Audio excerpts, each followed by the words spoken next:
안녕하세요. 고집센 왕언니입니다. 제가 지금 우리 사무실 앞에 있는 공원에 나와 있거든요. 컨디션이 많이 회복되었어요.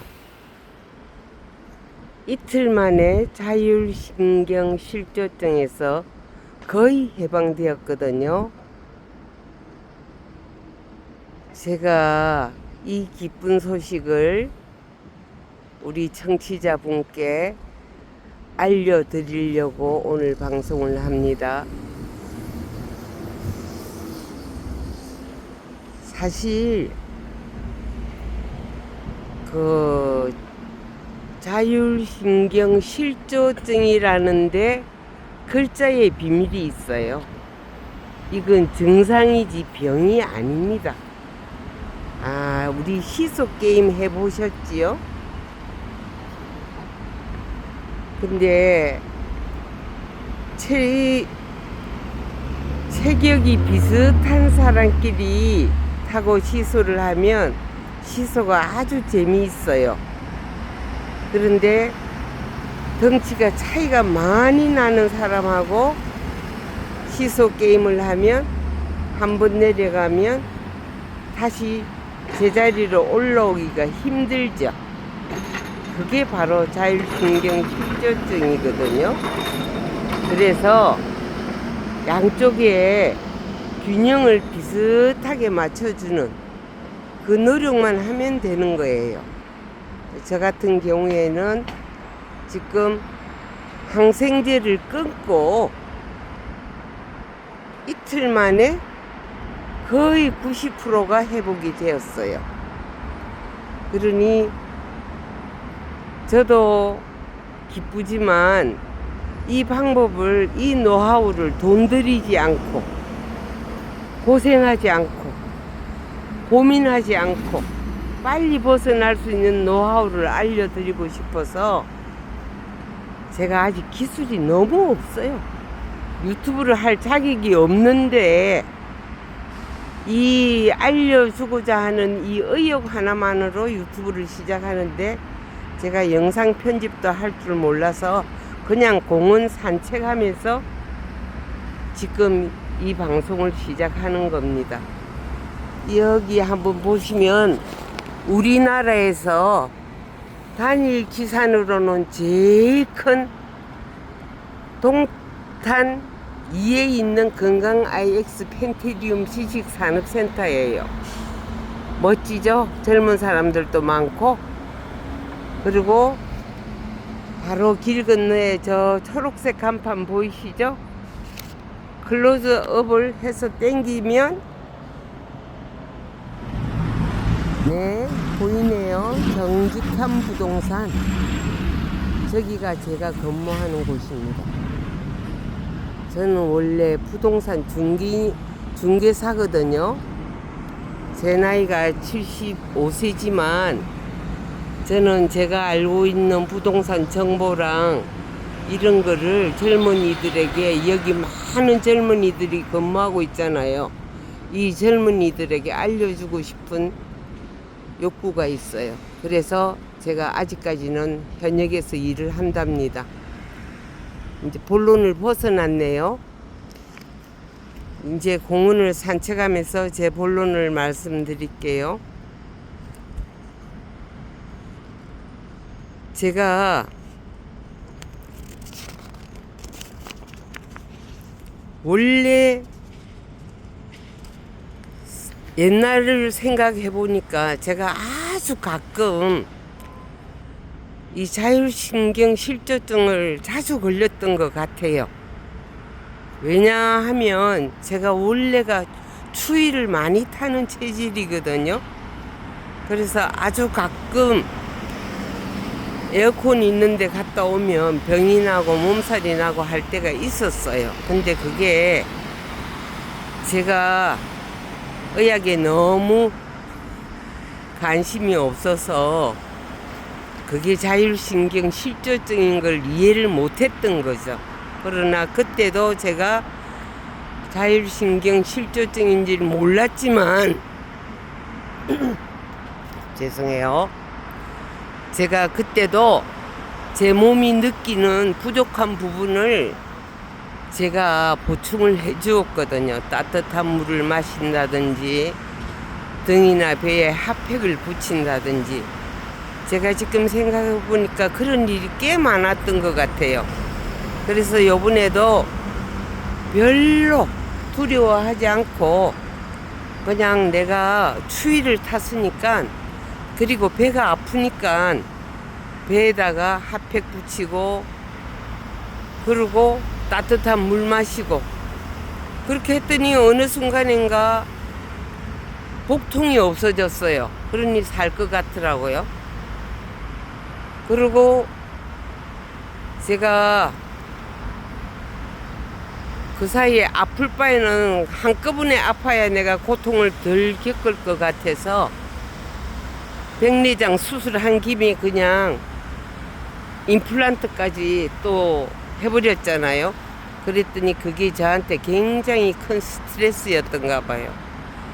이 자율신경 실조증을 일으키는 원인 중에 가장 큰 게 스트레스더라고요. 이렇게 많은 사람이 다니고 있는데 저분들은 다 다니는 상태는 건강한 거거든요. 건강하지 않으면 저렇게 차를 타고 어디를 다닐 수가 없어요. 그러니 얼마나 저분들은 행복할까요? 제가 지금 이 나와서 저 많은 사람들이 다니는 걸 보면서 나도 빨리 저런 사람들이 무리 속에 속해야 된다, 이런 느낌을 갖고 있어요. 이제 제 경우를 정확하게 알려드릴게요. 제가 이 자율신경 실조증에 걸렸던 첫 번째 이유는 거기 임플란트를 하고 그날 집에 오는데 비를 너무 많이 맞았다고 저번 방송에서 알려드렸죠. 그래서 배도 고프고 그냥 허겁지겁 식당에서 나온 거 몽땅 다 먹어 치웠거든요. 그랬는데 그 이튿날 또 관공서에 가서 에어컨이 너무 센데 거기서 일이 뭐 이렇게 좀 잘 안 풀려가지고 좀 오래 있었어요. 그랬더니 딱 그 냉기가 몸 안으로 다 들어갔나 봐요. 그래갖고 처음에는 위가 안 움직이더라고요. 그래서 이제 병원에 갔었어요. 근데 또 방광염까지 느껴져서 제가 컨디션이 안 좋을 땐 방광염이 오거든요. 그래서 밑에 우리 근처에 있는 내과에 가서 약을 지었어요. 그랬더니 제가 증상을 다 얘기를 했더니 원장 선생님이 친절하게 증상마다 약을 다 넣어주셨어요. 약이 좀 많았어요. 그랬는데 이상하게 그 약을 먹고 나서 위가 그냥 완전히 멈춰버린 거예요. 별로 먹은 것도 없는데 계속 위가 멈추고 그냥 전혀 그냥 뭐가 돌멩이가 깍 하나 박힌 것 같은 느낌이 들더라고요. 그래서 밤 12시에 일어나서 1시간을 산책을 했어요. 그러면 웬만하면 내려가든지 트름이 나든지 뭔 변동이 생길 텐데 그게 없더라고요. 그래서 제가 이제 저는 조금 생각보다 예민한 면이 있어서 제가 그게 약 먹은 지 사흘 정도 지났을 때였는데 사흘 전을 돌이켜 보니까 생활에서 변한 거라고는 병원에 가서 그 약 먹은 거 외에는 없더라고요. 그래서 이게 약에서 오는 약이 너무 과한가 보다. 그래서 약을 그날부터 딱 끊었어요.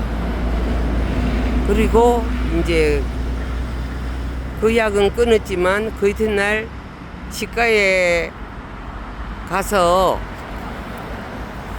임플란트를 신고 와서 비 맞고 냉기 또 들어가고 또 치과에서 주는 약이 항생제가 일주일분이라서 그거 다 먹고 했더니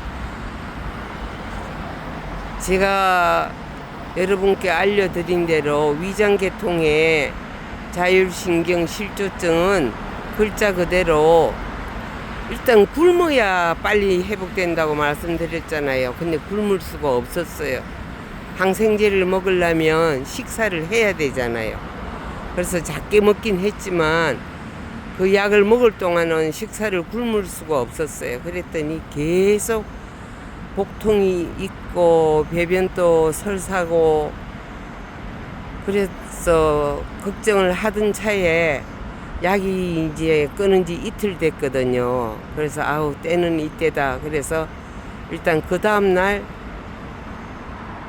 아침 식사부터 굶었어요. 굶고 가볍게 이렇게 하고 배랑 옷도 따뜻하게 입었지만 배랑 등에 핫팩을 붙이고 냉기를 없앴더니 반나절 정도 지났는데 거짓말처럼 배가 편안해지고 변이 나오더라고요.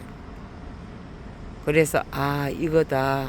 그래 내가 필요한 부분을 내가 채워주면 자율신경실조증은 고칠 수 있는 건데 아 내가 옛날에도 이런 일을 많이 당했었는데 이런 생각이 들더라고요.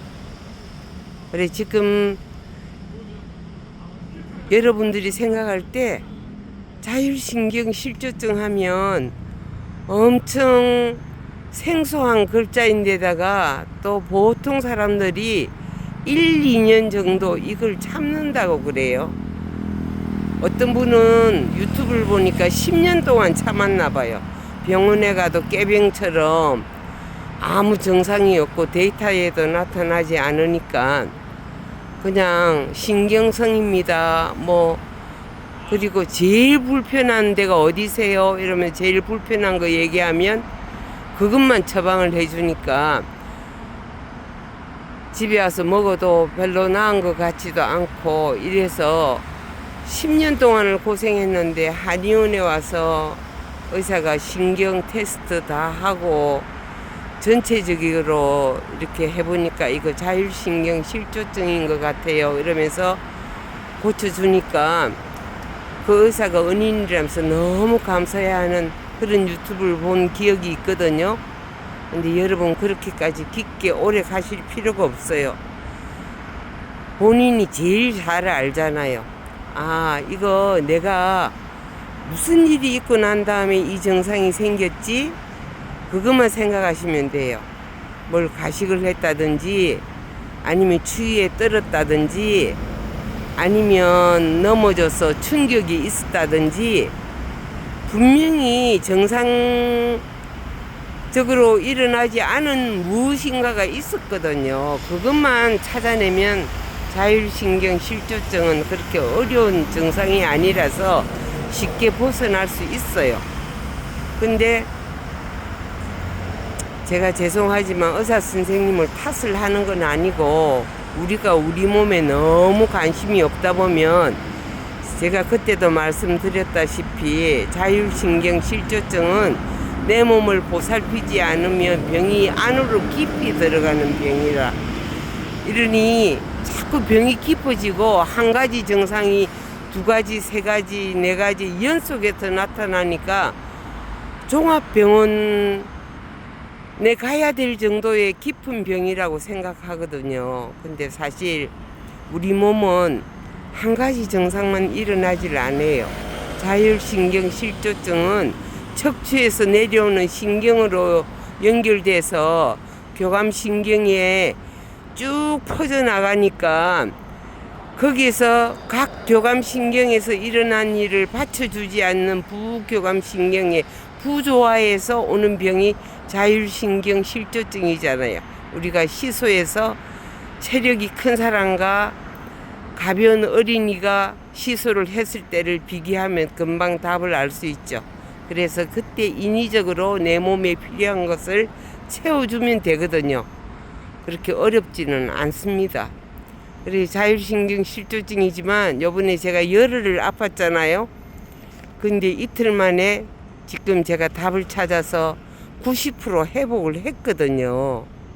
근데 여러분들도 분명히 이런 증상을 한두 개씩은 다 겪고 있을 거예요. 그리고 또 이상하게 자율신경실조증은 한 가지 증상만 일어나지를 않아요. 우리가 병을 앓는 것처럼, 감기나 이런 것처럼, 몸살처럼 한 가지 증상만 나타나는 게 아니고, 이것도 아픈 거 같고 저것도 아픈 거 같고, 왜냐하면 몸 전체 척추에서 일어나는 게 도미노로 같이 일어납니다. 우리가 이렇게 뭘 도미노 하면 아시죠? 이렇게 막대기를 세워놨는데 한 개를 치면 끝까지 쭉 연결해서 다 일어나고 다 넘어지고 하는 거 보셨죠? 우리 몸이 그만큼 연결이 되어 있는 구조거든요.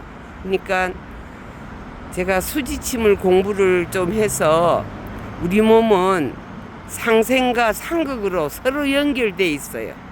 그래서 한 가지 장기가 나쁘면 제일 먼저 상극이 되는 쪽이 영향을 받아요. 심장하고 소장하고는 서로 상극이거든요. 그러니까 제가 원래 추위를 많이 타는 거니까 추위를 탔을 때는 소장이 역할을 못해서 소화력이 없어지는 거죠. 그리고 이제 그 다음에는 상생으로 가요. 그러니까 심장 옆에는 간도 있고 위장이 있거든요. 이제 그 장기들이 또 움직이기 시작하는 거예요. 그래서 영양을 한 가지 증상만 나타나지 않고 여러 가지 증상이 동시에 나타나기 때문에 그 여러 가지 증상을 동시에 다 느끼는 거예요. 그게 자율신경 실조증인 거죠. 그러나 따지고 보면 그 원인은 시작점만 찾으면 되는 거예요. 시작점은 우리가 찾아낼 수 있잖아요. 의사들은 그 시작점을 알아낼 수가 없어요. 제가 제 몸으로 느낀 거니까 저만 느낄 수 있는 거잖아요. 가족들도 몰라요. 왜냐면 제가 하루 종일 어디를 다니면서 뭘 먹었는지, 그리고 에어컨이 있는데 얼마나 오래 버텼는지, 그런 거는 저만 알 수 있잖아요.